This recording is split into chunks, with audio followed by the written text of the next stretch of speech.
Morning, everybody. I've got with me today Corporal Jim Kneedler from the United States Marine Corps. Jim fought in the Vietnam War between 69 and 70. And he's going to sit with us today and just talk about some of the things that he went through. And, I guess the tragedies of war and stuff like that. This is kind of a new thing for me, so I'm just going to kind of listen and see what kind of stories he's got for us. Good morning, Jim. How you doing? Pretty good. How you doing, Hank? Doing well, man. So tell me a little bit about were you drafted or did you join or how did it work out? I joined up, yeah. huh? Wow. Yeah. Well, the reason is if you were drafted, you were in there for 4 years, no matter what. Okay, but if you went down and joined, it was for 2 years. Oh, okay. Yeah, so you're trying to limit your time going. Well, I had already started college, and I wanted to get in and get out and get it over with, Yeah. Wow. Yeah. But it never worked out that way. So were you in Texas at the time that you joined, or were you Oregon. In Oregon? Yeah. Wow. So which boot camp did you go to? The one in San Diego, MCRD. Oh, really? Wow. And boot camp's what, like 6 weeks or something? Well, that's what they say, but the Marine Corps boot camp had always been 6 months, okay? But to make it more attractive to us dumbasses, they said, oh, it's only 6 weeks. So you have 6 weeks of basic boot camp, then you have ITR, then you have BITS, and then you go back to finish the boot camp. Wow, so really it's about 6 months then, huh? Yeah, about 6 months, yeah. I feel like they gave you pretty good training before you got there? Yeah. I think a lot of the stuff they did was trying to be like mind control, Really? to change your attitude or whatever. Yeah. I learned real quick from the experience of another guy in the same platoon that one thing you never do in the Marine Corps is say, I can't. They will beat the crap out of you for that one. So, I mean, I guess you're in with, 100 guys, 200 guys in boot camp?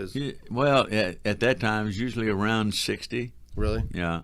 And the boot camp I was in, the platoon I was in, was the last platoon in the Marine Corps to carry a 14-pound dummy rifle. What's a dummy rifle? It's an aluminum stock-looking thing with a pipe on it. Kind of looks like a rifle. Just won't shoot? No, there's nothing to shoot. You just got to carry it around and be able to do all the stuff you do with a real rifle, but they don't want you to have a rifle. Wow. They don't trust you. Yeah. So you get out of boot camp. I guess you fly on a commercial airliner to Vietnam, and how does that work out? No, I had to go to El Toro Air Force Base, and flew from there to Anchorage, Alaska. Okay. And all we had was the shirts on that we had while we were in boot camp in Southern California. So it was kind of warm, all right? And you get up to Anchorage, Alaska, and they park way out there on the outside of everything. So you got to walk a quarter of a mile to get to the damn hangar. By the time you get there, you're half froze, And then you get a couple hours goes by, to get on another plane, you fly to Guam.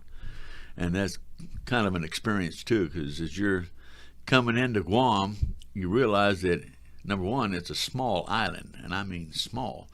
And number two, the runway stops at the edge of a cliff that goes all the way down to the ocean. So you think, oh, shit, I hope they land this damn thing, Yeah. And then they put us in Quonset huts, those rounded buildings. Okay. And the next morning, they took us all over to airplane hangar. And when you're in boot camp, there's this story that they spread, okay? And you know how word of mouth is with people. That when on the way to Vietnam, you have to get a shot, okay? And you get the shot in Guam. And it's a shot into your left nut with a square needle. And so... Yeah. The next morning, everybody's up and kind of looking at each other like, oh, my God, what the hell's going on? All right, we're going over here. We're going to get a shot for your blood. Hemoglobin shot. I'm thinking, oh, square needle. Oh, shit. So we all go to this hangar, but now there's probably right at around 100 people. And they say, get in a circle. So you get in a big circle. Everybody face the center of the circle. So everybody turns and faces in. drop your drawers, bend over, and grab your ankles. And there's like 3 or 4 doctors. And they start working their way around this circle. And, of course, you can hear what's going on. And you hear a couple of guys or 4 or 5 guys down the way going, ooh, ooh. And you're thinking, oh, my God, that's got to really hurt. And it's just a regular needle with a shot for your hemoglobin to thin your blood, so when you get to Vietnam, you don't pass out from the heat. Wow. But the whole square needle thing was just a story they spread to freak you out. Yeah, it happens. Okay, so you're in Guam. I don't know how far that is from Vietnam. I would imagine it's quite a ways, huh? Probably, I don't know, maybe 1,000, 1,500 miles, something like that. Damn. So, and then they chopper you in from there, or do they? Oh, they can fly in with a jet, yeah. Really, you get on another plane, you go to Vietnam. So what happens when you get there? When you get there, you go into kind of like an airport, but it's just a big warehouse-like building. And you go in, and you have to go up and get your papers of where you're going, okay? And they'll look at it and say, get in that line there, getting over there, whatever. And then you have to get on a particular truck and you drive to wherever it is you're going to go. And in my case, we went over to towards Dodge City. Actually, it was Hill 50. No, not Hill 55. I don't remember. Some base or on the side of a road out there somewhere. Okay. So you get there. Are you still under the impression that you're just liberating the South Vietnamese people? I mean, is that kind of what they had to talk to you and tell you, we're going over there for this purpose? So well, what purpose did they give you for? They talked about that stupid domino theory. If it falls, this will fall, and person in the whole world will be communist. Blah blah blah. And then the whole realization for me was it was bullshit. Mm-hmm. I thought the war was illegal. I still think it was illegal, and I think it cost a lot of American lives needlessly. Yeah. But a lot of people say, oh, no, yeah, that was the thing to do. Okay. So did what they wanted. Okay, so you get there. Do you remember if it was in the morning or the night or when you landed in Vietnam? It seems like it was around 10 or 11 o'clock, something like that. PM? AM. AM? Wow. So I guess you get your assignment and you end up making your way into, I guess, where the conflicts are and things like that. Yeah, and these military bases over there is just a conglomeration of tents. Right. With some barbed wire and stuff around it, and get a lot of military going in and out and blah blah blah. And it's crazy. Yeah. The second day I was there, I was going somewhere. I don't know where I was going, but I was by the main gate that comes in. And there was these 2 guys that had been in country, and you could tell then because they're not shaven, their hair's not cut, and they look like they're about half-ass wore out.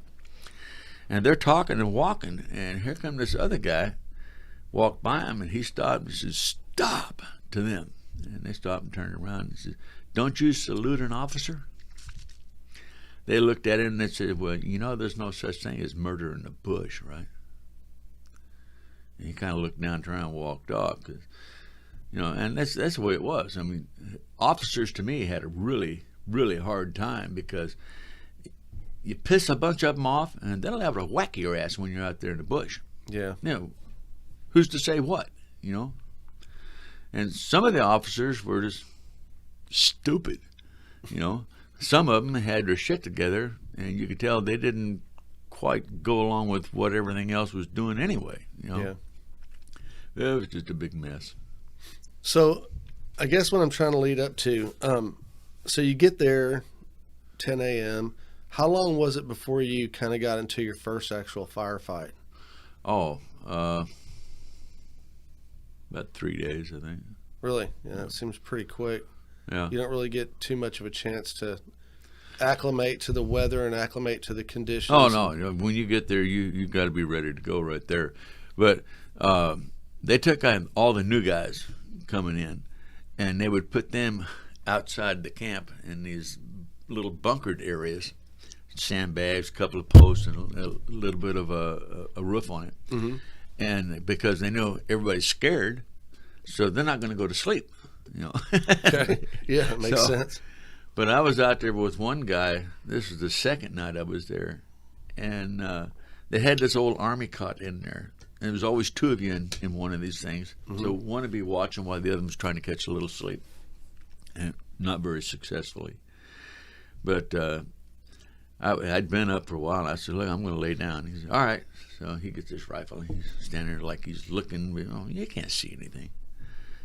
So I looked at this army cot, and it had a split starting in it. And I thought, I would lay down kind of careful. I lay down and kind of, okay. And I'm laying there, I look at the sandbags up above me. I noticed this one sandbag's got like a hole or something in it. I thought, I wonder what that's all about. And all of a sudden, a little bit of the sand and stuff started coming out, and I looked, and there's a giant rat up there. I said, "Oh my God!" And the guy trying to get, "Oh shit!" And he turns around with his rifle, and he's going to shoot this rat that's right above me. And I'm going, "No, no, no, no!" And the rat falls down and lands on my chest. And this guy's coming around with this rifle, and I'm thinking, "Oh hell no!" I'm trying to get out of this thing. The rat's trying to get out, and this guy's trying to kill everything. That scared the shit out of me. But after that, I didn't really sleep too well in any of those places. Yeah, I bet. But yeah. So how did it work after that? I mean, so they start sending you guys out. I mean, they would just say, "Hey, we heard about some VC in this area. Y'all go check it out." Or, I mean, was that like the standard operative plan? Or well, that's every battalion and division had their own TAOR, Tactical Area of Operation. Okay? Mm-hmm. And I guess it worked fine. I don't know, but after I'd been there probably 4 or 5 months, one day a colonel came in and he goes, "Well, change the plans." And, okay. He says, "We're starting swing battalion." I said, "All right, what's a swing battalion?" So anybody in our entire area makes contact with the enemy, okay, you will be aboard helicopters and fly over there to engage that enemy. No matter what anybody else is doing, you're going. You'll be on for 3 months, and then you'll be off for 10. So we went on swing battalion, and we were on swing battalion for almost 9 months. Wow. So every time somebody saw a gook, no matter where it was, we were on helicopters heading that way. Crazy. I often wonder if it was hard to distinguish between the South Vietnamese and the Viet Cong. Because when you're out, I guess y'all had South Vietnamese guys fighting with you, right? No, they were separate. They're called ARVNs. Okay, ARVNs. Okay. South Vietnamese Army. Okay, useless. You're better off to send them to the house. But they would go to one area, like a base camp with supplies, mm-hmm. and they would go there, 4 ARVNs, and they'd be issued rifles, the old World War II M1s that are ridiculously unreliable. Okay. They would be issued the rifle and a certain amount of ammunition. Then they'd turn around and they'd go 10 or 15 miles down the road to a regular Marine or Army Corps base and say, "Here, I don't want this anymore." And they'll hand the rifle in and the ammunition, and they get paid for them. Mm. So they pick up a rifle here, walk down there, and sell it back to you. Okay. I mean, yeah, it's crazy. But there's a lot of weird shit happening over there. The thing that got me was all the funny stuff that happened. Okay. After, I'd say about 2 months, I became a squad leader myself. And the squad is supposed to be of between 12 and 13 people. I had 7. Okay. But we were in this one little area where there was like a little Buddhist temple type thing there, been abandoned. And about a quarter of a mile away, there was a river. And then on the other side of that, more land, blah, blah, blah. And we get a call one night that the 3rd Marines were driving the Vietnamese up to the river, and when we get down to the river, we're about 20 foot up on a cliff. They said, get down there, get set in. We're driving across the river, you shoot them. I said, oh, okay. So we went down, and I said, okay, you guys go over there, you guys go over there, and blah, blah, blah. Me and the radio man are here. And it's kind of a little sumped area. And as I got down, I noticed there's holes about that big around. And I thought, I wonder what made these holes, just weird stuff.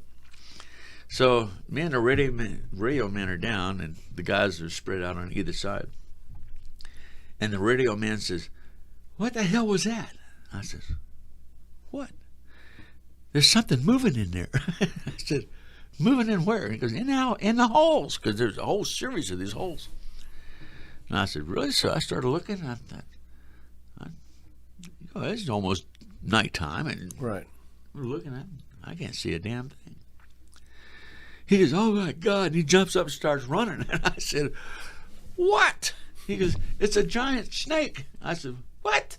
And I looked, and then I could see it moving in there. I would guess it to be probably 12 to 15 foot long and maybe 6 inches around. Yeah, that's a big snake. Yeah, yeah, and when a snake that big, I don't really stick around to see if it's poisonous or a friend or anything else. I'm gone. Just weird stuff like that. That little temple thing. Months later, we had been doing a push through that area, and they set up a little command center inside. Mm-hmm. And of course, the rainy season, which is 12 months out of the year, guys walking in and out with their boots attract mud in there. This is true. Every morning. I'm going to adjust your mic here just a little bit. There we go. Every morning when you got up, and of course, the grunts out here slept on the ground. The big shots were in there with the radios, right? So every morning you get up and go in there, the floors were clean. No mud. They'd been swept, mopped, and polished, it looked like. Really? Wow. Yeah. And it was abandoned. So yeah. Somebody still maintained it, I guess. No, there was nobody there but us. Huh. Because some of our guys, like lieutenants and captains, actually slept in there. So if somebody had been in there mopping and cleaning and polishing and all that, somebody had seen it. Because somebody up all the time. Yeah. And I thought, man, that's crazy shit there. Yeah, it is weird. And then a few months later, we were out in Dodge City, and this colonel or general or somebody showed up, and they wanted to get their combat ribbon. Well, the only way you can do that, you've got to be out in the bush at least overnight. Mm-hmm. Okay? So there was like, I don't know, 3 or 4 companies, almost a battalion of people went out there, and made a big circle, all that stuff. And they said, all right, yeah, dig a foxhole. Well, the area where we were at, there was already a foxhole from somebody else some other time. I said, that works for me. I had to dig a hole. So I had me and my guys, and what I did, I would divide the night up in hours and say, okay, you're on from here to there, you from there to there, and you from there to there.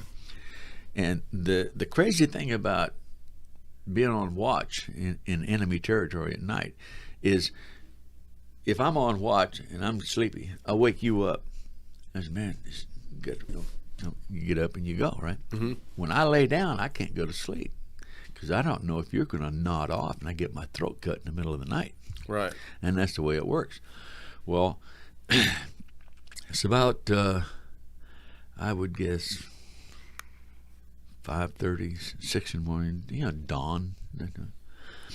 And a friend of mine, Mike Hendricks, was on watch. And he's sitting there and he's doing like everybody else, head bobbing, trying to stay awake and watch. And all of a sudden, the most blood-curdling scream you ever heard cut loose.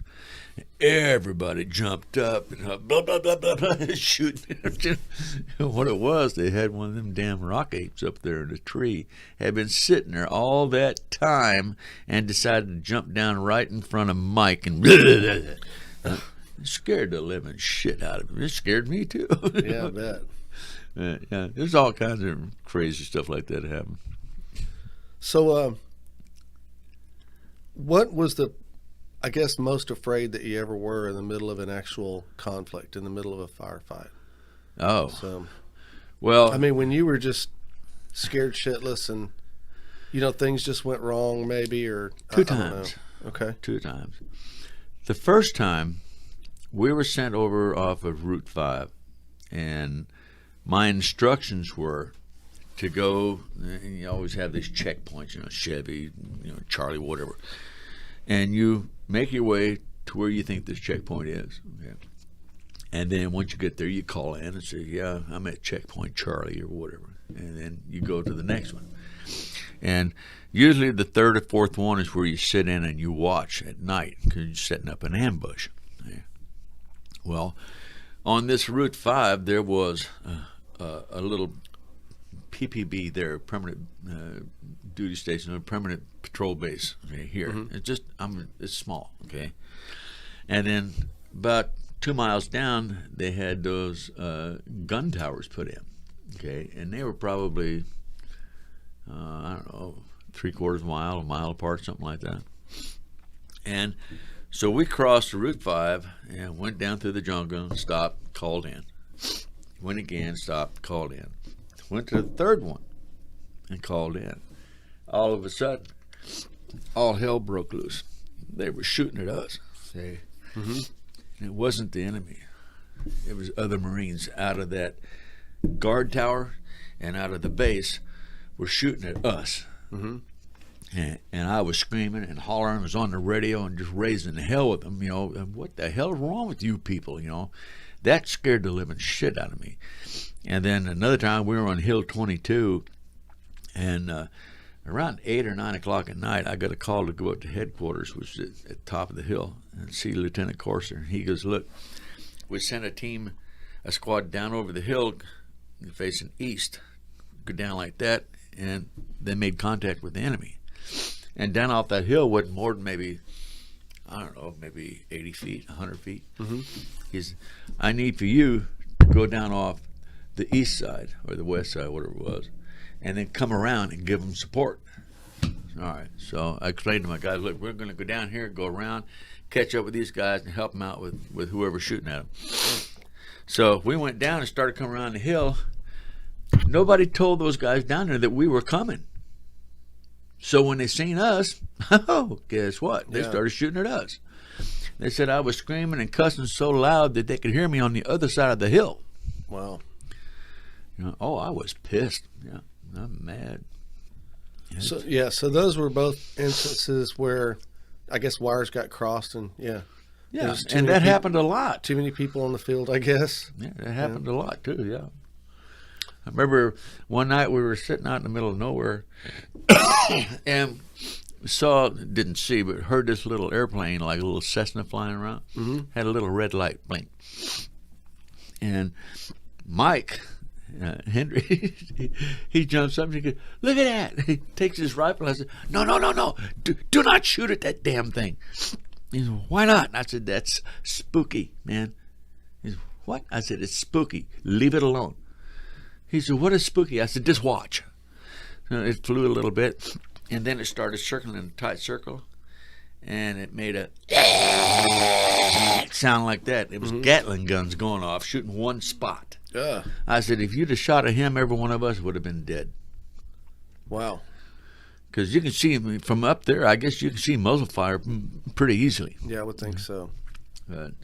And the Vietnamese didn't have any air support at all, did they? I mean, they just really didn't have any kind of an air force? The first time we got caught in a firefight was, I said about 3 days after I got there, 4 mm-hmm. days, something like that. It was real close to that base there on Route 5. And they were saying then that there was some kind of air support from North Vietnamese, and what it was I don't know, but apparently they had a plane or something there and they got chased away. But as far as I know, no, they didn't have any air support other than that one time when I was first there. Right. And wow. We were going down the road one time in a 6x, a big truck. And there's probably, 10 or 15 guys in the back. And most of these guys are been in country for a while and real salty, nasty attitudes. And I'm sitting on this side looking across to the guys over there and kind of minding my own business. And that one guy says to the other one that's sitting right next to the tailgate, he said, "Watch this." He said, "All right, I'll tell you when." So the one by the tailgate turns and looks towards the front of the truck. The one sitting beside him stood up and grabbed the barrel of his rifle. And he goes, "Now!" And the guy swung like a bat with his rifle, caught some Vietnamese guy riding a bicycle going the other way. Yeah. And I thought, maybe that's the reason why these people don't like you, Yeah. If you're going to be nasty like that to everybody you meet, somebody's going to clean your clock. Yeah. And I've seen some pretty nasty shit that the Vietnamese did, okay? But that's those people, okay? That's not all the people. Does that make sense? Yeah. Yeah, it makes sense. But so what did you think of the enemy? I mean, as an opposing force, not smart, yes, and extremely well disciplined. Really? Yeah. We went into a village one time, and I was taking my squad. And this is off of out of Route 5, I think. Anyway, we went way the hell out there in the middle of nowhere, and I heard this woo, woo, woo, woo, woo, woo, like a humming noise. So I thought, well, what the hell is that? So we got together, was listening, and said, it sounded like maybe a generator. All right. So I called him back, and I said, we're hearing a sound. It sounds, it might be an underground generator. Let's go check it out. So we come up on this village, and we came in and talked to the head guy or whatever. And I was trying to ask him the woo, woo, woo, what is it?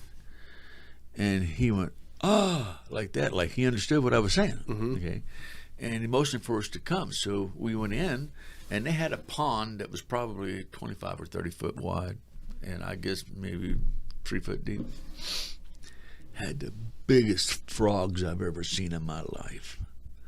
And frogs were probably that big around, and all of them, blip, blip, blip.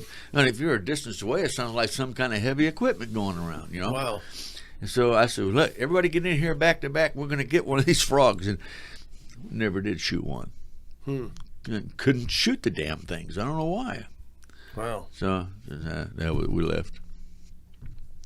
But I guess there were just a lot of instances like that were just strange. Huh? Yeah, weird stuff.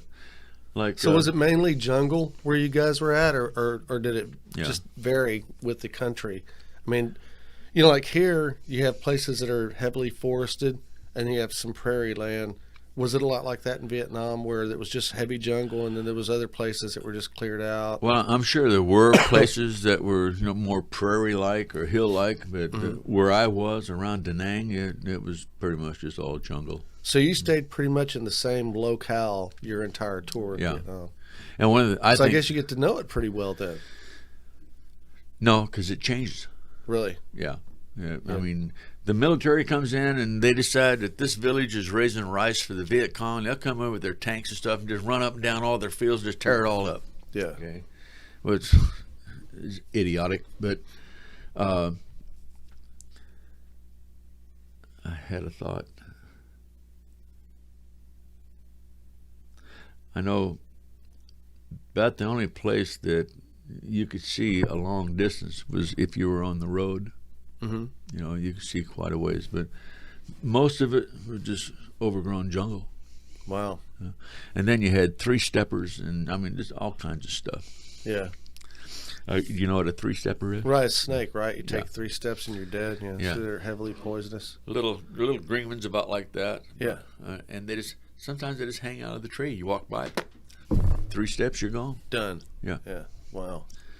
Yeah. So what about booby traps and stuff? I mean, you see a lot of that in the movies. The shit looks pretty bad.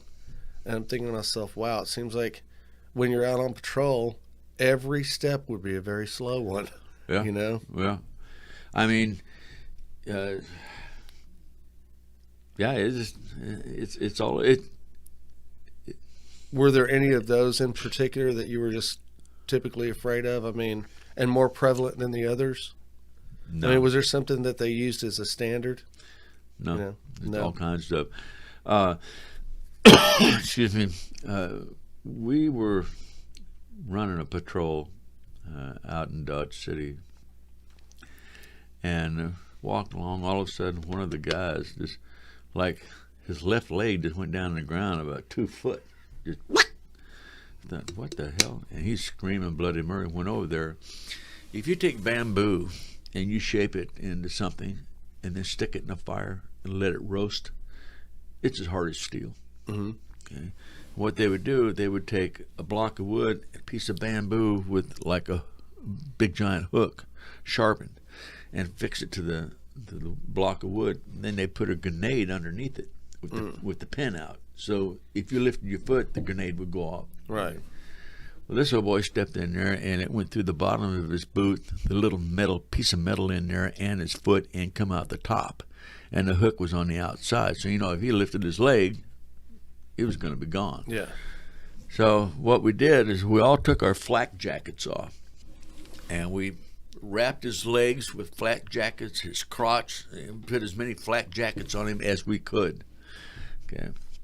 And then one of the guys got back about 15 or 20 foot and run like a bat out of hell and tackled it and jerked him right up out of that hole, and boom, it went off. Mm. But being that close, it goes up and over. Yeah.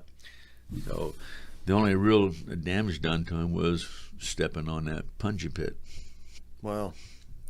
And then, they put out mines in the ground. And most of the time they didn't even mark them. Like that village with the frogs. Mm-hmm. When I went in there, I noticed something that blew my mind. I thought, how in the hell do these people do that? Because of bamboo all over the place, they had a bamboo tree about that big around. Mm-hmm. Okay, and it was up, I'd say, probably 20 foot. Okay. At the top of it was a block of concrete with nails and bamboo spikes and all kinds sticking out of it, hooked with a tripwire. And they did that for the protection of the people in their village. So once they closed the gate and they set that, if you open that gate or come in there and hit that tripwire, that block of concrete coming down on your ass. Mm. Yeah. Wow. Yeah, that's some rough business there. Yeah. But the Vietnamese were kind of strange in a lot of ways. A lot of guys would take the ace of spades off a card, mm-hmm. and they would stick it in their netting on their helmet, because Vietnamese are really, really superstitious. And they see an ace of spades or a picture of a devil or something like that, they freak out. Wow. Yeah, I didn't know they were really religious people like that. I guess they are, huh? Yeah. Wow. And it's strange, too. If two guys are walking down the road holding hands, that's fine. Or if two girls are walking down the road holding hands, that's fine. But you see a girl and a guy holding hands walking down the street, they're liable to get stoned. Really? Yep. That's something you don't do. Yeah. And they had what they call them, Montauk? I can't remember the name of it really. Montauk or something like that. People lived up in the mountains. And the instructions we got was, if you were ever up there and invited to dinner, mm-hmm. Go ahead and accept the invitation and eat. The food's probably good, but don't eat it all. Because if you eat it all, that tells them that, you're still hungry. And they'll give you another plate, and they'll keep doing it until you explode. Wow. Yeah. They'll keep that. So you always leave something in the plate so they don't, offer you anymore. Wow, that's weird. Yeah, all kinds of strange stuff. So let's talk about death a little bit. Before you went to Vietnam, had you experienced death in your life? I mean, had you had any loved ones die or anything? No, not really. Wow. So you go to Vietnam, and I would imagine, and I've never fought in a war or been in that situation, but I would imagine it's like death everywhere, death every day, the smell of death's in the air. Not really. It's the best description I could ever give Vietnam was long periods of complete terror, followed by longer periods of complete boredom. But the first guy I saw die, that I was close to that died, they called him Turk. because he was from Turkey, came to the United States, joined the Marine Corps to get his citizenship. Okay. And we went out to Dodge City, and there was Viet Cong already there. And there's a river going through here. We had to go across the river, walk across the river, hold our rifles up and all that. Get on the other side, and they're already shooting at us. Mm-hmm. So the people in charge said, all right, 3-man teams, go. So 3 guys at a time would get up and run across this freshly plowed field. It's not like a plowed field with a tractor. This is done with an ox. Okay. So you're talking about clumps of dirt that big around. Yeah, just a mess. So I jump up and I'm running. And they say, don't forget to zigzag, makes it harder for them to shoot you. Anyway, so I'm about 3/4 the way across. And a clod or whatever caught my foot and I fell. And as I'm falling down, I hear zit, a bullet go right over my head. Mm-hmm. And I turned, and this is still before I actually hit the ground. I turned and looked, and I saw Turk get it right dead in the heart. And I was stunned because he was like surprised. And before he fell, he was dead. That quick. And I thought, my God, that's fast. And you always hear, oh yeah, death is, faster than the blink of an eye. It actually is. So it took him out immediately. Well, yeah, he never felt the dirt when he hit the ground. Wow. And there was a guy that was our so-called company barber that would cut everybody's hair. And he come running across there and almost up to me. I'm behind the rice paddy dyke now. And I see his arm do like that. And I thought, what the hell? Well, he gets over there and I look, he's bleeding. I said, hey, man. He goes, yeah. And I said, you got any of those Darvon pills? The little pills, in case you get shot or whatever. So he pulled out a little bottle of them things. I poured them out in my hand. I took them all apart. And they had these little pink balls in them. Okay. So I got all the little pink balls and took all the white powder and threw it away. And the pink ball is what sends you into Never Never Land. Okay. And I said, here, take this. And she took it, took a little drink. And I waited a couple of minutes and we started watching him, and he starts getting all kind of whoppy-jawed. I said, look, you've been shot. He goes, really? I said, yeah. I said, I'm going to fix your arm. So roll over here. So he rolled over, and what it was, the bullet hit him here and went down and blew his elbow out. Okay. Well, they have what they call halazone, which is you put a couple of tablets in your canteen and fill it with water. Even out in the middle of nowhere, in a buffalo field, you could fill it with water, and halazone will kill all the germs and everything. Okay. So I took a couple more of the halazone tablets, dropped it in my water, and it dissolved really quick. So I took and poured that water with the halazone on there, to clean it out.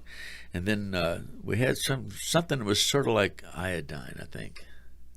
Yeah. Anyway, I squirted that crap on there, and I took and washed my finger like this, and everything, and I pushed them bones back in there like that, pulled the meat up, and then taped it shut. And I said, man, you're going home.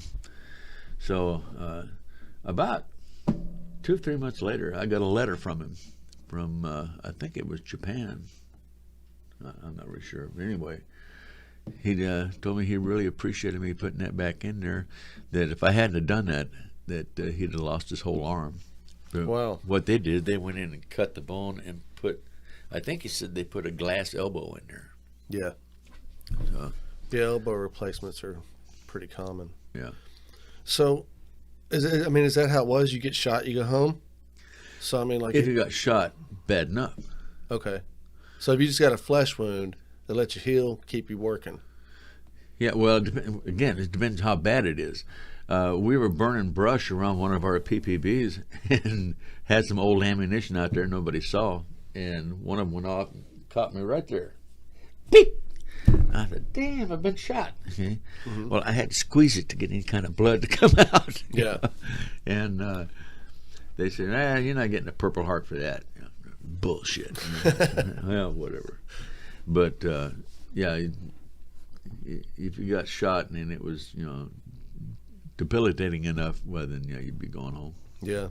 Wow. And Mike Hendricks We called him Jimmy because of Jimi Hendrix. But I think we're up there on Charlie's Ridge, and we're marching along in a staggered column. And I just happened to look up, and I saw Mike kind of like his legs and his arms were straight down, but he was going up in the air. And I looked at it, wow, this is really weird. And then he kind of just laid over, hit the ground like a sack of potatoes. And I realized he stepped on a mine. Okay. So I run up there, and I told everybody, freeze, don't move. I went up there and checked him out and blah, blah, blah. And I told everybody, start looking. We're in a minefield, and sometimes that's just the way you found him. And so anyway, they got ready to medevac him out. And I said, well, you got yourself $1 million wound there, Mike. And he goes, what do you mean? I said, you're going home. He got peppered all the way up his crotch and his legs up into his belly. With little pieces of shrapnel from nails, glass, and shit like that. But none of it that would kill him.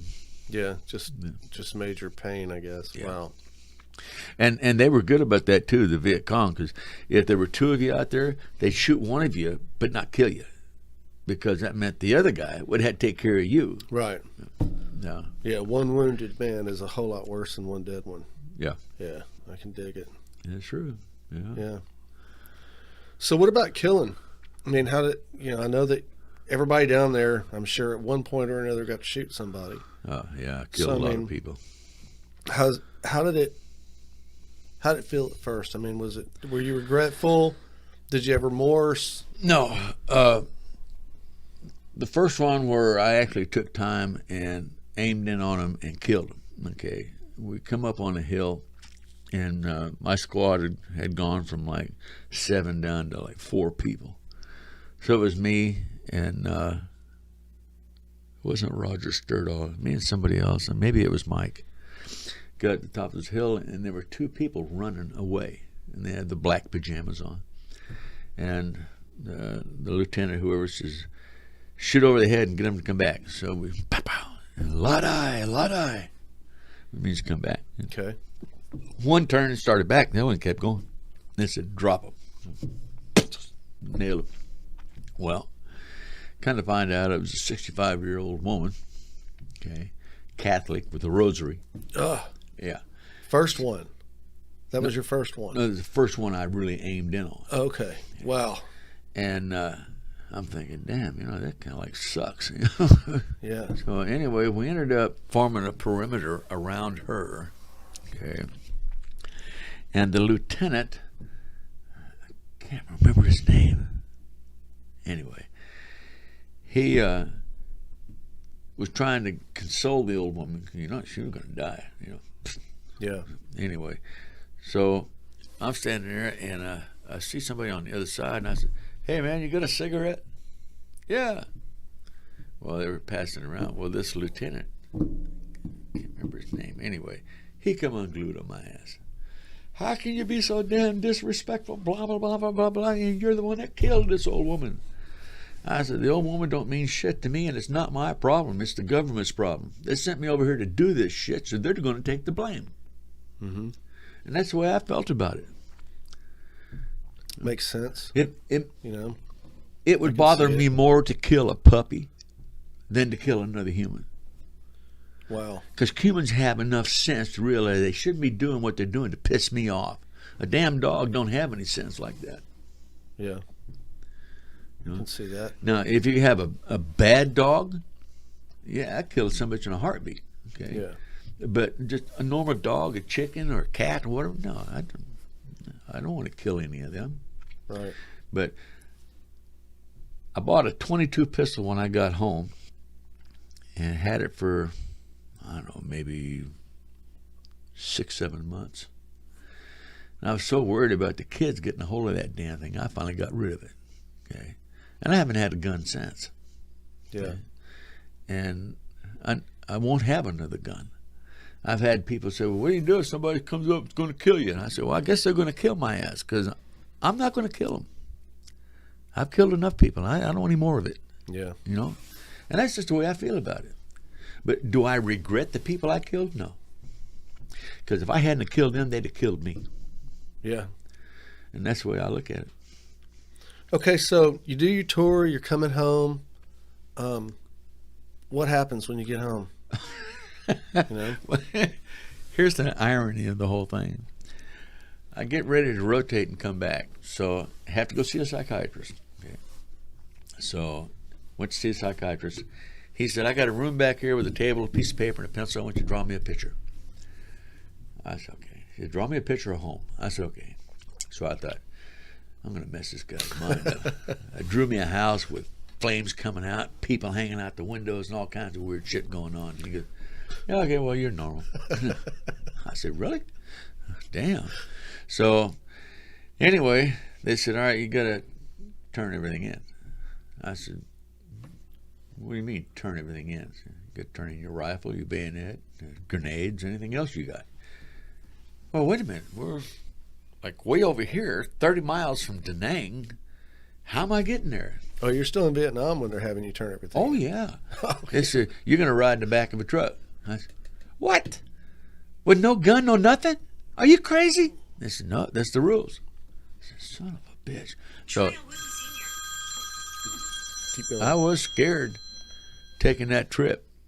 And about halfway across there, come up on a place where they had a little firefight right there on the road, a bunch of dead people laying all over, and I thought, damn, wish I had a gun, you know. But so I got to Da Nang, and we went to the airport, and they said, well, that's your plane out there. I said, where? That big one over there. I said, okay, fine. So I walked over there. They said, yeah, go ahead and get in, and they've got these nylon strap seats that fold down from the side of the wall. There's that and a seat belt. We'll be ready to go. I said, okay. So I got in there. I mean, this plane was big. It had all of these aluminum boxes in there. And I thought, what the hell is all this? Well, finally, a couple other guys got on.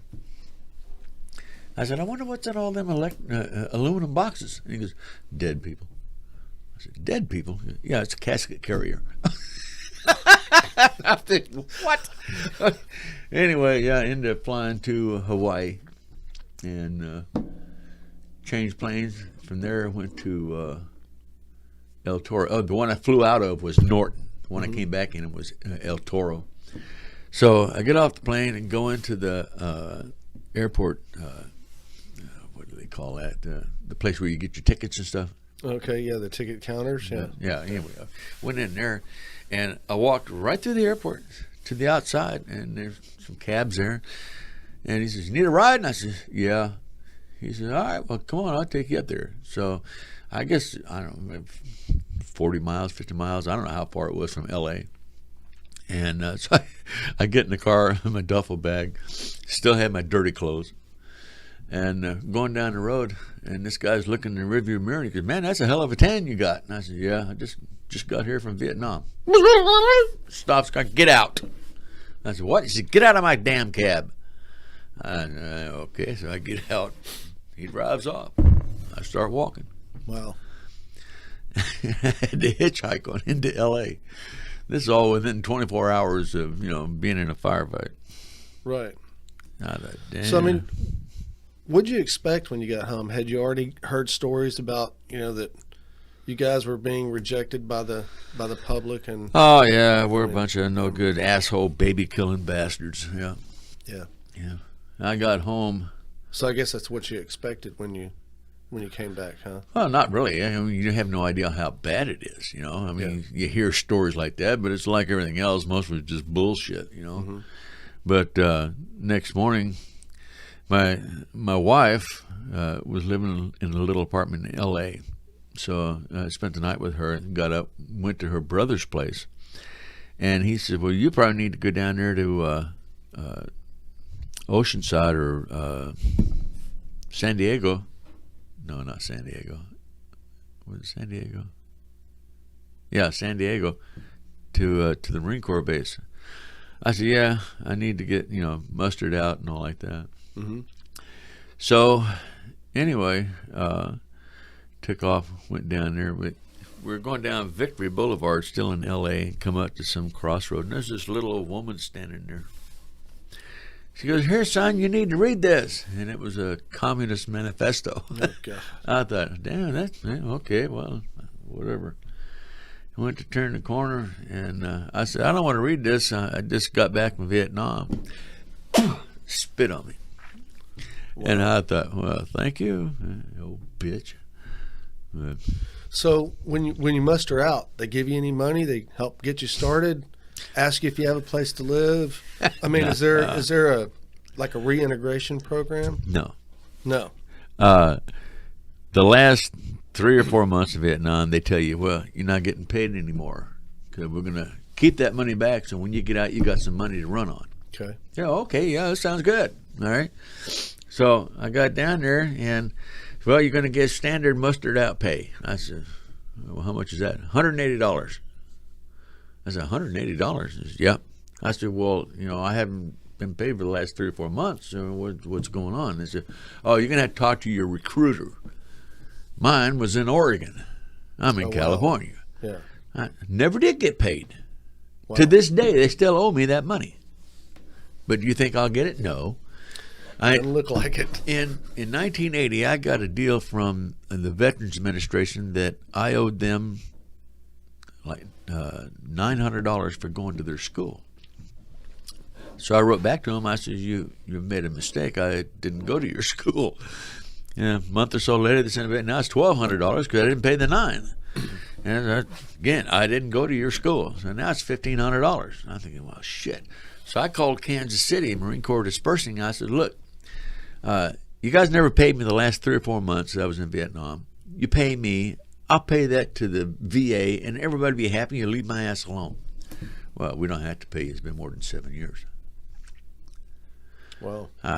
So I called the VA, and I said, look, it's been more than 7 years. I'm not paying your ass. They said, that's fine. We'll just take it out of your income tax. I said, go to head on.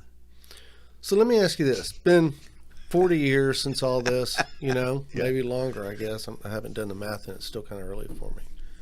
It's been a good number of years. Yeah. And I guess you've had a chance to mentally deal with it all. I don't know if PTSD ever fades, if it gets better. But I don't know. My question is this. What do you think of war now? As an older guy, having been through it, do you think that war is an antiquated idea? Does it still serve a purpose? Should we be at war? Should we not? I mean, just a general run through. I mean, from a guy who's been there and knows. What do you think of war? I think war sucks. Yeah. I think myself that in this day and age, as far as mankind has progressed from caveman days to now, it's still necessary. Yeah, that's it.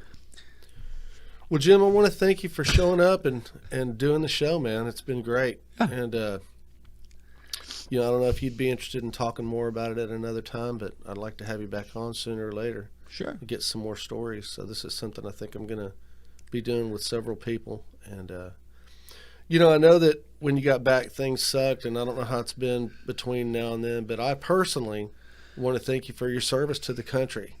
You're welcome. Whether we were there for legitimate purposes or not, everybody feels differently about that. Yeah. Bottom line is, you guys went down there. You went down there to protect our freedoms, and so I appreciate it, man. It was a hell of a sacrifice.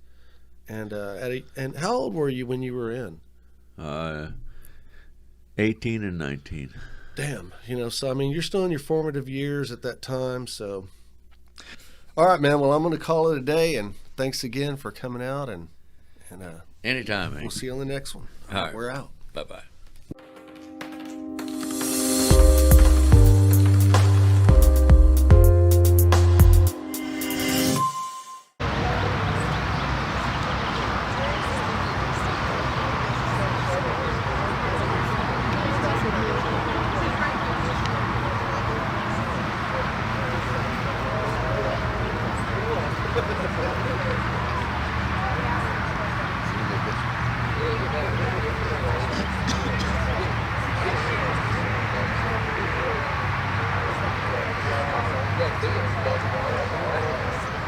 Yeah.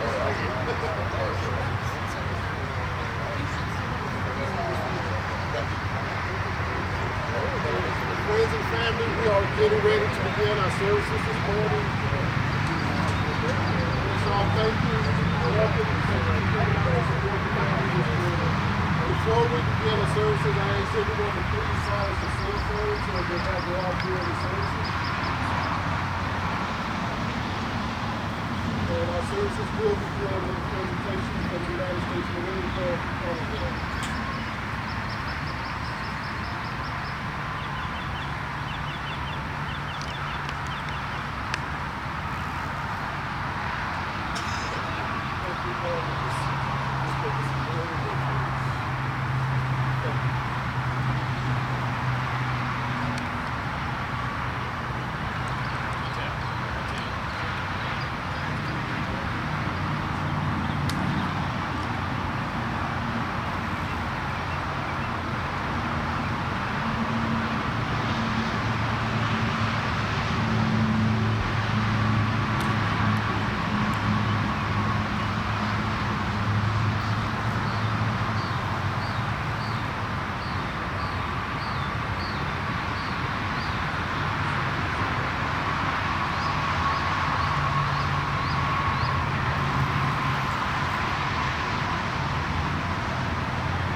degrees for weather. Use them on the very budget. Taking a touch degree. Actually, we're going to stand today, bro.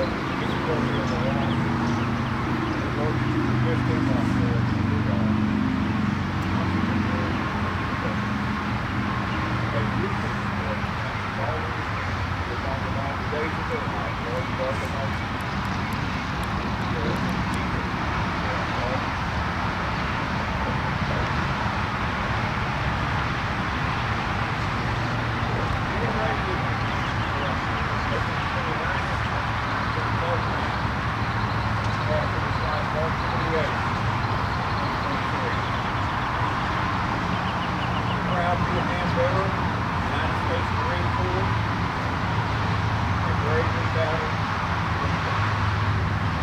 Unfortunate thing that a lot of our vets that came home from Vietnam came home very unwelcome and with things in their body that they had no idea what to do. You know, I'm not near one of them that wouldn't do it. They were honored to be able to go to the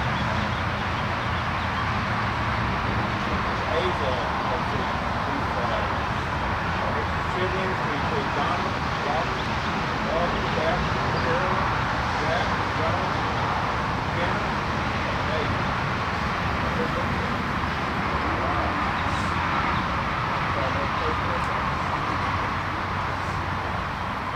At the age of 19, Jimmy enlisted in the United States Marine Corps, started his service in 1968 and 1970. He was awarded the Sergeant Cross of the Vietnam Campaign Medal, Action Medal, Vietnam Service Medal, National Defense Medal, and Rifle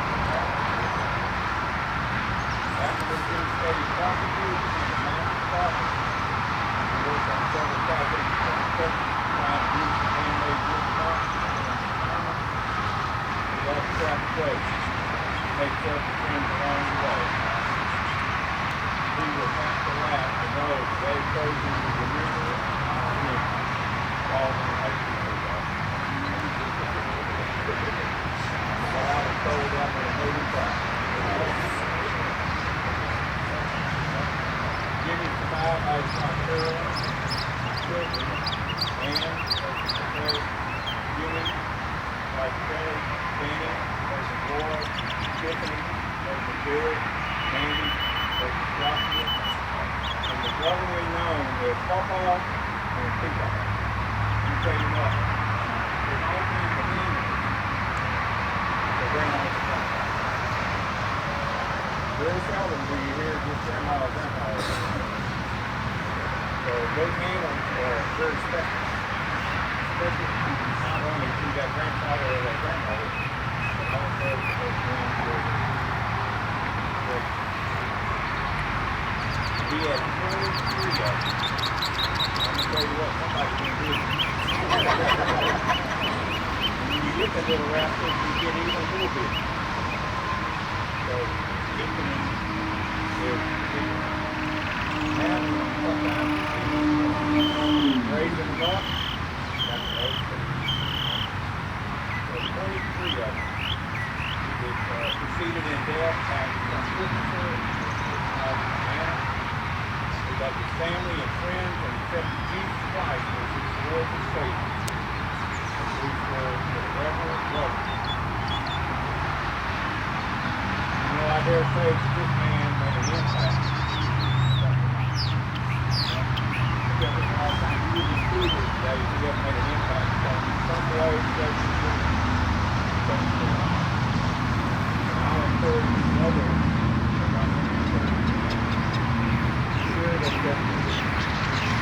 share those things about women and pass them on.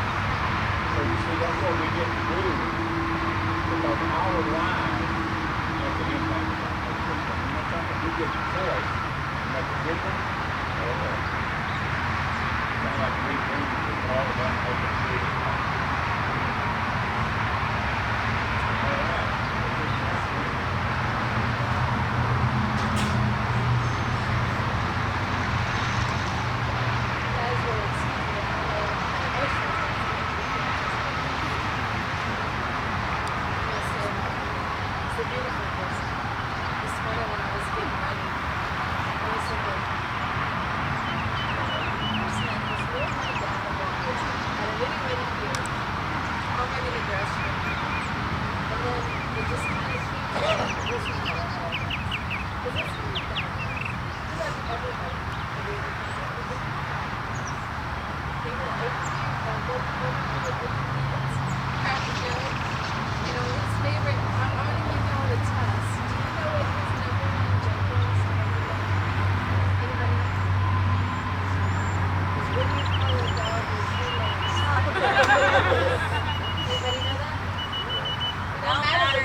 Thinking about it when Amber speaking.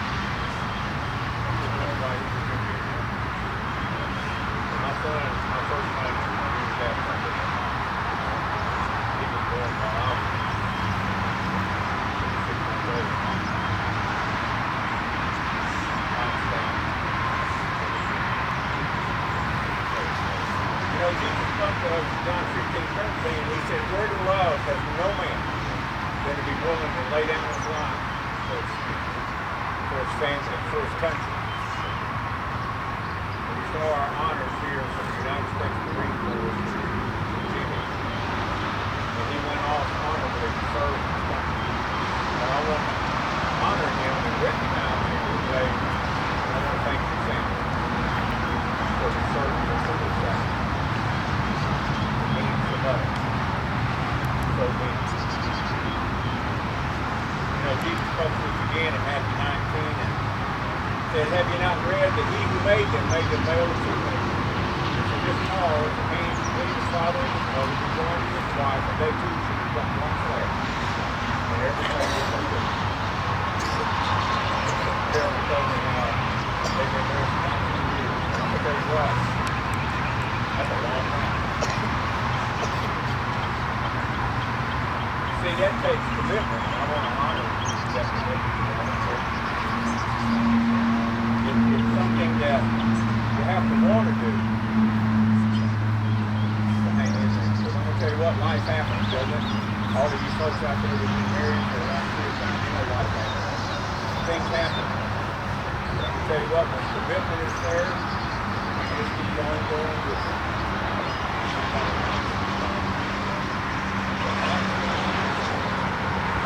In fact, she told me Jimmy was the perfect husband. Now, you don't hear that very often. So I had to write that down. He was the perfect husband. He's a good man with a good woman. And it was easy to do. I thought, man, what a perfect picture of a man that knew right where he was, what he was about, and was that easy. Jesus spoke to us again in Matthew 12:35. He said that a good man after the treasure of his heart brings forth good things. Sound like good Jimmy had a lot of treasure. A lot of good treasure in his heart. And he didn't mind giving that away. He didn't mind doing for other people. And that's what I was told, how Jimmy would do anything for anyone, and he was always there. Carolyn told me that he was very creative. All she had to do was talk about something that she liked, and all of a sudden, there it was. Whatever that happened to it. Anything that he could do. You know what that speaks of? That's love right there. That's love at its finest. You see the need, and you feel it. That's what love is. You see the need, and then it takes care of it. Old King Solomon spoke to us over in Proverbs 18:24, and he says that a man who would have friends has got to show himself friendly. And you think that'd be a no-brainer, but those folks ain't got a hold of that concept. What happens? I was told how Jimmy had many friends working in the carpentry trade. You know, there's nothing like working with your hands. I've done that all my life, 55 years. Still working on that. Still building houses for great grandchildren. I keep telling them I'm getting old. But you know, there's something about being able to just lay your hands on something, and at the end of the day, you can turn around and look and see what you did that day. There's nothing like it. There's no greater satisfaction than on the face of the earth than to be able to do something like that, whether it's working with wood or whatever it happens to be. You know, King Solomon spoke to us again over in Proverbs 15:13, and he said that a happy heart makes a happy face.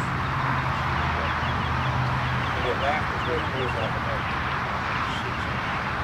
You see, man thinks he came up with that little smiling face.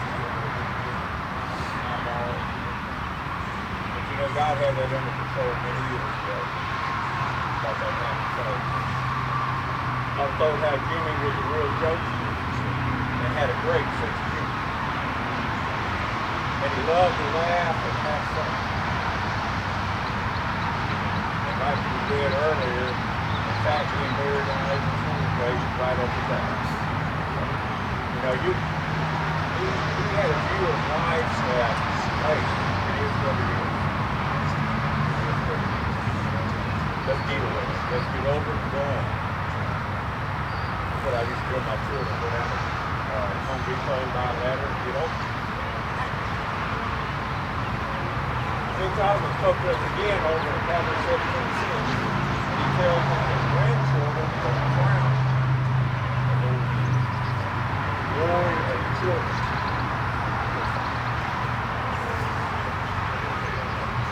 You see, he was to be called a son and talk all the others, but he was the grandfather of the living. I'll tell you what, that means a lot.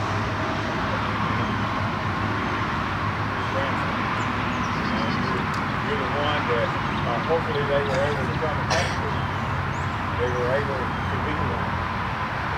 Those are wonderful, wonderful things. King Solomon spoke to us again over in Proverbs 18:24 that tells us there is a friend that sticks closer than a brother. That friend, my friend, is Jesus Christ. Will be your friend. You know, Jesus was the only Son of God who died on the cross, shed his blood, paid the penalty for sin. So when we confess that sin, repent of that sin, trust in him as our Lord and Savior, follow after him, we get to spend eternity with him. Can I tell you about eternity today? It's going to be a really long time. In fact, it's time without him. You see, God deals in the infinite. That's his time scale. In fact, the Bible says that one day is 1,000 years. 1,000 years is as one day. Our time here on earth is described as a mist or a vapor. Here when the sun comes up, it's soon gone. So you see, when we come to a time like this, for all believers, it's not goodbye, it's just see you later. And as a pastor, when you tell me that someone knew the Lord Jesus Christ as their personal Savior, everything else pales in comparison. All the good about us pales in comparison to eternal life. I tell people all the time, you know, it's not so much how long you live here, it's whether you're going to live forever there. You see, that's the whole point. That's the whole thing. That's the end game. Living forever there. Sure, we got to live here in this life. We got to be in this world. But we don't have to be of this world. Now, I can tell you that losing the love and all the faith. Whether you've known about it a long time coming or it happened suddenly without warning, we all heard. But I can also tell you that the pain and the grief is still there. It's so tough. But just how much you need to be and the love that you share. See, love is meant to be given away. It's not meant to be kept. Love is what makes an impact upon other people's lives. In fact, that's how you combat all of the bad things. Jesus love anyway. You know, Jesus combated it. And what did he do? He just let it go. That's how he did it. And I guarantee you, it still works today, too. You're good enough for Jesus, don't make your own time.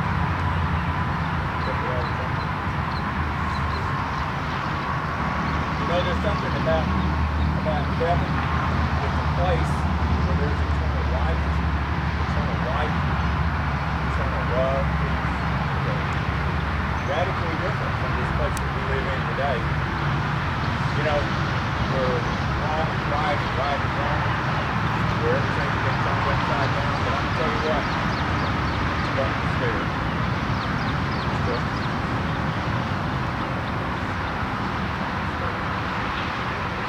Believe me, God's big enough. He's got you right. And he told me. And see, love and forgiveness are two of the strongest forces in the face of the faith. And the reason why is they both originate from God. Because he is the strongest force in the face of the faith. They just had read from Genesis to Revelation. They want to see just how strong the actually is. You know, the old Apostle Paul tells us in 1 Corinthians 13:8, he says, love never fails. Love hopes for all things, love endures all things. believe that it's that endurance factor about God. In fact, what King Solomon tells us in Psalm 5, chapter 8, verse 6, he says, love is the strongest death. And I know this is true because love always remains, even to death. See, that is the strength of love, because it gets passed on to those who are left. Now, I can tell you that old Apostle Peter, he talked to us over in 1 Peter 5:7. He said, "Come back, our spirits on."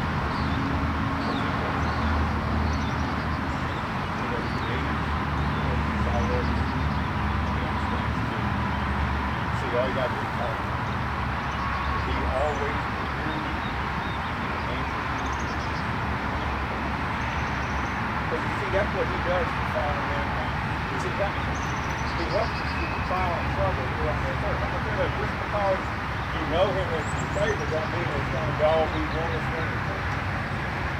But he's right there with us. Lord God says he'll never leave us nor forsake us. It's like a ship check. It's like a theory. Even in the future. That's an awesome part about service. Now, you know, the great love of God always brings a hope and an assurance into our hearts and our lives and our families through Jesus Christ. And Jesus speaks to that over in John 17 when he says, "Let not your hearts be troubled. Believe in God, believe also in me. We're in the Father's house with many mansions, and if it were not so, I would have told you. And I go to prepare a place for you, that where I am, there you may be also."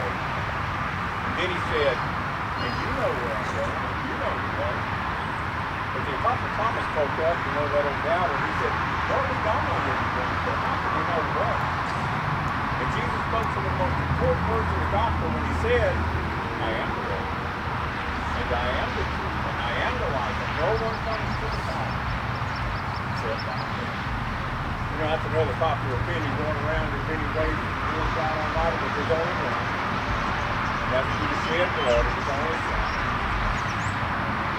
And nobody try to fool you. Now you see, Jimmy, he's run his race with God. He's finished his course. He's gone on to his eternity. But he's left behind a great memory. And I can encourage you early. Share those memories. Stop somebody on the street and share those memories. You never know the impact you're going to make on someone else when you share the impact you get to make on them. See, we get to, like I said, we get to make the choice in children else. So let's set about making a good impact every time we make. That eternal reward is going to mean so much more in that day. You know, the Apostle Paul tells us in 1 Thessalonians 4 that one day Jesus is coming back. So he will send from heaven with the shout of the voice of the archangel, the trumpet of God will sound, and the dead in Christ will rise. And those who are alive and remain shall be caught up with them with the Lord in the air, and so shall we forever be with the Lord. There's that eternity of time without end. And then he says, "Comfort one another with his grace." But let it bring you some comfort today. That as believers, one day, we get to see each other. I get to see people that I've only talked to once a day. I get to see people that I have written to that I have never met. That are believers. I think that's such an awesome thing to know that you can have that happen. Now Jesus speaks to us again in John 11:25 when he says, "I am the resurrection and the life. He who believes in me, though he is dead, yet shall he live. And whoever lives and believes in me shall never die." That, my friends, is the hope of the gospel of Jesus Christ for all who believe. It's an awesome thing to have that, like my daddy used to say, that you know in your knower, that's the way it is. It's an awesome thing. I got a little poem here I want to read to you. It's called The Dash. Y'all probably heard of Dash before. It's got little bitty dash between your date of birth and your date of death. What's your ticket dash? Because I read of a man who stood to speak at the funeral of a friend. He noted the first came the day of his birth and spoke the following day in tears. But he said what mattered most of all was that dash. But that dash represents all of the time he's been alive here on earth, and now only those who love him know what that really matters. So it matters not how much we own, the car, the house, the cash. What matters most is how we live and love, and how we spend our days. So think about this long and hard. Are there things that you'd like to change? Or you never know how much time is left that can still be rearranged. If we could just slow down enough to consider what's truly real, always try to understand the way other people feel. Be less quick to anger, show appreciation more, and love the people in our lives like we've never loved before. If we treat each other with respect and more often words home, remembering that this special dash not only lasts. So when your eulogy is being read and your life's actions truly pass, will you be proud of the things they say about how you spend your life? Things to think about. You know, we only get one shot at this life, and then we're gone. As a believer, we wake up in eternity. Time.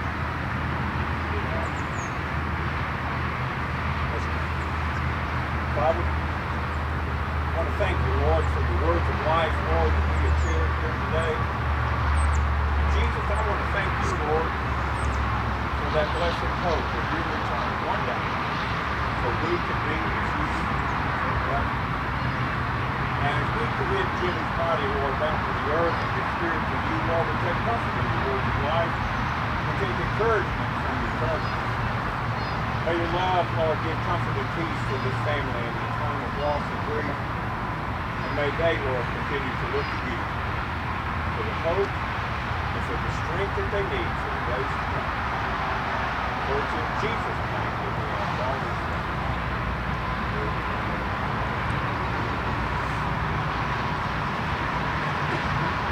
This does conclude our days of the services this morning. And God for the Lord's will.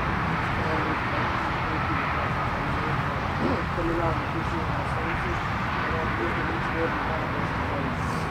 To the many well wishes who have come out to meet with the family, and as it's not meet the family here at Grace Hall. As time passes, please continue to call on the family, let them know they are in need and their thoughts and prayers. And we need the family to see the thank you for them and allowing us to be with them. If there's a good thing we can do for you, beyond this time, please let us all of us be right. Once again, this does conclude our services this morning, and at this time, we are dismissed.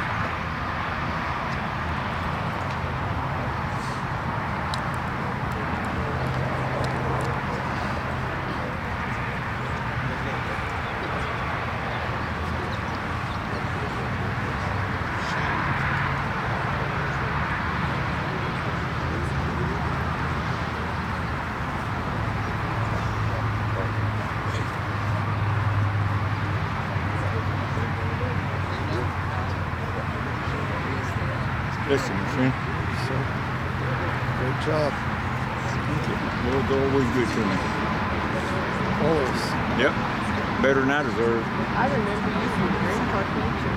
Yes, ma'am. Sure do. I said, hi. Yeah. I recognize you right off the bat. Yeah. I'm still there about one time a month. I let them know I'm still alive. The rest of the time we're at a different church every Sunday with the voice of the mountains. Persecuted church. We do speaking engagements, presentations, conference church. Yeah. Speak on their behalf. Oh, that's nice. Yeah, I work every Sunday, so it's hard for me to go anywhere. Yeah, I work every Sunday, so. Well, I wanted to shake your hand. Yes, ma'am. Well, God bless you. Good to see you. Yes, ma'am. You take care. Bless you, brother.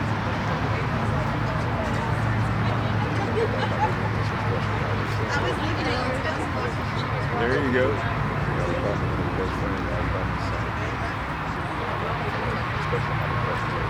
Yeah. Awesome. Well, it's always good to have good friends.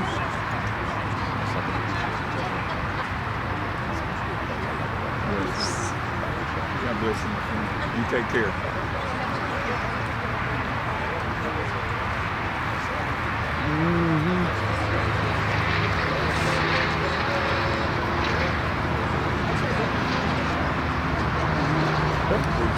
Yes, sir. Thank you. God bless you. You in? Oh, well, good for you. Oh, okay. I didn't get to retire. I just got tired. I got tired.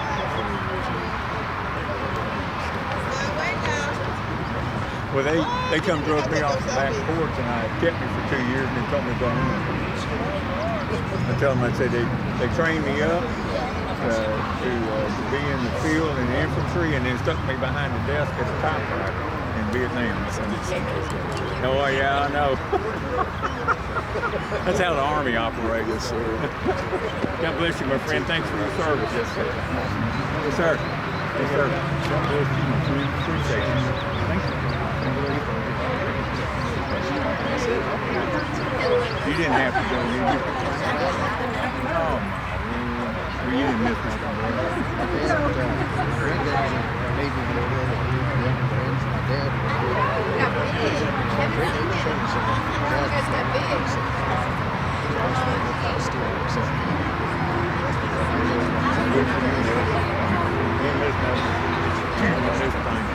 I just work with folks and stuff.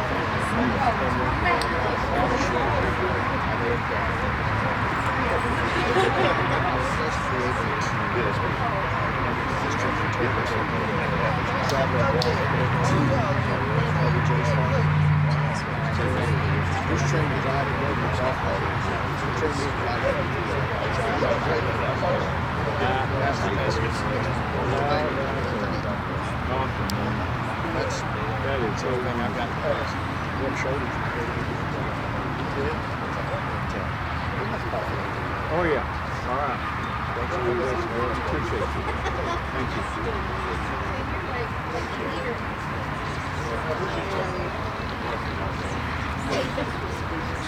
Thank you. Yes, sir. God bless, my friend.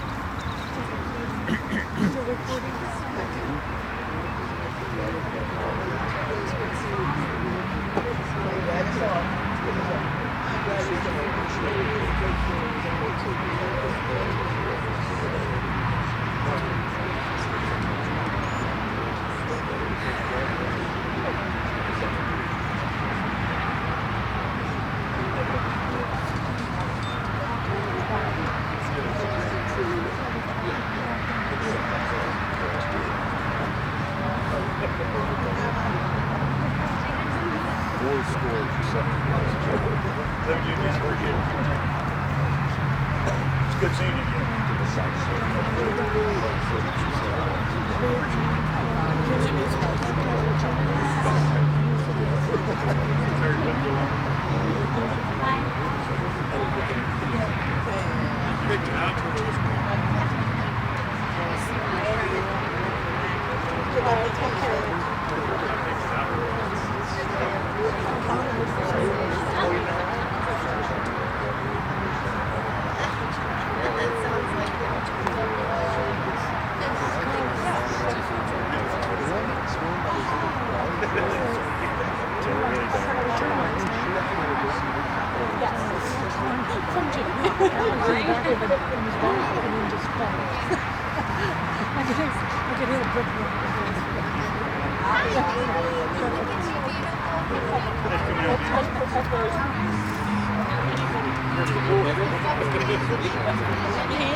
That's right. I remember his joke. He loved his joke. I would never get it. Thank you for Thanks so much for coming. There's so much detail. Todd's doing it on the phone. Todd's doing it. Are you okay?